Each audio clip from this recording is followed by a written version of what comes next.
Here's to whiskey kisses, the peaty taste of sin. Greetings, Whisky folk, and welcome back to Drinking Out Loud's exploration of the Dare to Dram Whisky Advent Calendar for 2024.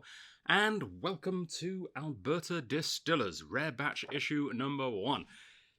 I love Alberta Premium. I love Alberta Distillers. I'm a big fan of most of the things that they do. They very rarely miss. Almost everything they do has been fantastic.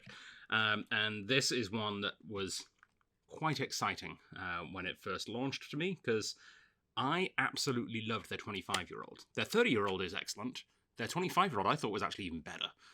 So having something else in that kind of age range was automatically very exciting.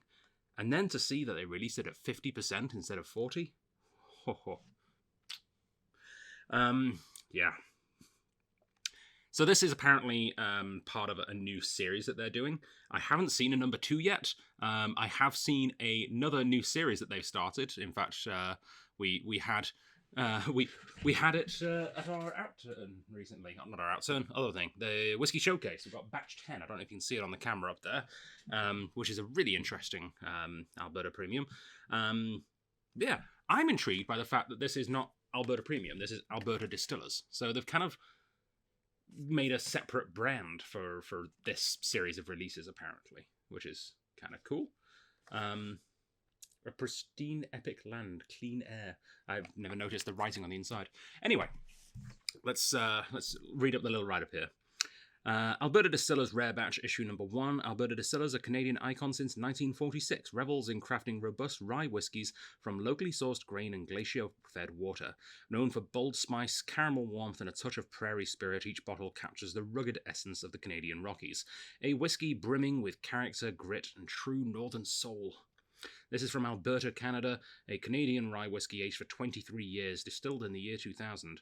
This is an unknown cask type, a first edition of the Rare Batch series, bottled at 50%. And we don't know about chill filtration or colouring, I don't think. I wonder if it says anywhere on here. It's kosher. I noticed that the other day, which is kind of fun. It has a kosher stamp. Yeah, from world-renowned Alberta Distillers Limited comes this Rare Batch Issue number 1, the first in the special series, offering the best of the best. First barreled at the turn of the millennium in 2000 and aged for 23 long years, this rare whiskey's resting time has finally come to an end. Our first release has aromas of spice, hints of warm pear and oak, experience a depth of taste with the sweetness of caramel and molasses, blending subtly with dark chocolate and raisin. Yeah, well, there we have it. I really, honestly do love Alberta Distillers. Their regular whiskey is probably the best whiskey under $25 that you could possibly imagine hearing, BC. Alberta Premium, great whiskey. It's astounding that they can put it out for the price that they do. 100% rye, and I think they're the only distillery in the world that makes 100% rye in a column still. I'm not certain of that, but I feel like I read that somewhere. Let's take the bottle out just in case you want to see the bottle outside of the box. Hey, a rare once-in-a-lifetime whiskey. Cool. I like that the opportunity for branding absolutely everywhere in this box. Unfortunately, though, it's basically the same stuff written again and again and again. Ooh. Sweetness of caramel and molasses blending subtly with dark chocolate and raisin. That does sound very enticing. All right, let's explore this one together, shall we? Ooh. Man, old rye whiskey. It's just good. Like, don't get me wrong, the Canadian Club 40 Plus series has been really interesting, but it's old corn whiskey. You know, I feel like I've had something very similar from a lot of Scottish distilleries. Like, there's not that much of a difference between Scottish single grain whiskey and Canadian Club, frankly, from that really, really old stuff. This, however, is so unique.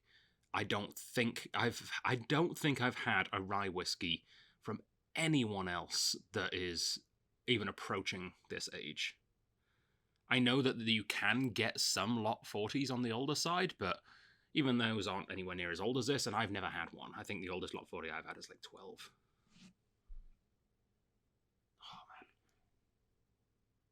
Oh,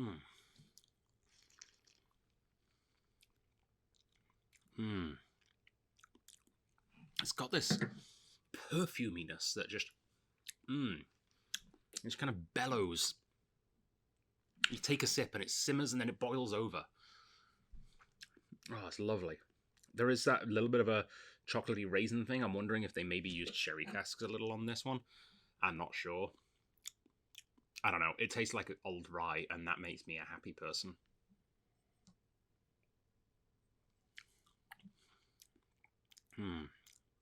Beautiful, rich baking spices that have just softened over time, you know? They're not harsh, they're not bitter, they're not pointy in any way. They're just round and soft and integrated.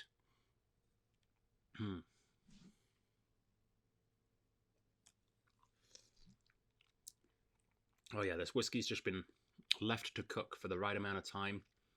50% alcohol is just... Whoever decided to release this whiskey is a true whiskey geek fan connoisseur themselves. This is not released with the mass consumer in mind. This is released with straight up whiskey fans in mind. And I honestly think this is the first ever Alberta Premium where that has been the forefront of what they're doing. Like the 30 and 25, I think they were just looking at the mass consumer and giving them a special edition, something fun for Christmas or something. This is geeky, this is neat, this is a real whiskey treat. This is geeky, this is neat, this is a real whiskey treat. I feel like a cheerleader. I am a cheerleader. I am a cheerleader for Alberta Premium. I will get my pom-poms out for them. I don't own pom-poms. Yeah, damn good whiskey. There's plenty of this kicking around, it seems. We still have some at the Strath. As far as I'm aware, this is not that hard to come by. I really, really recommend picking this up. I'm probably going to pick up one or two for the archives, because I want to, in time, maybe do a side-by-side of maybe issue 1, 2, and 3 of this series, because that would be really cool. Big fan of what these guys are doing. Let us know in the comments if you're an Alberta Premium fan or not, especially of this whiskey. I'd love to know what you think of this one in particular. For those of you drinking alongside me in the Advent calendar, I'd love to hear your thoughts. But I'm sure many of you maybe picked up a bottle over the last year as well, since it was released back in the summer. Or, no, summer? No. No.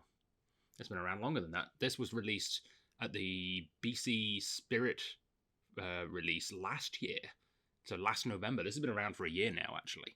I think. No, is that right? Maybe it was a summer release. Time has been a bit strange for me this year. Either way, whether it was the Summer Spirit release or the Winter Spirit release, it really, really made me consider going and buying one. And I've not bought anything from the government stores in, I think, 8 years at this point for myself.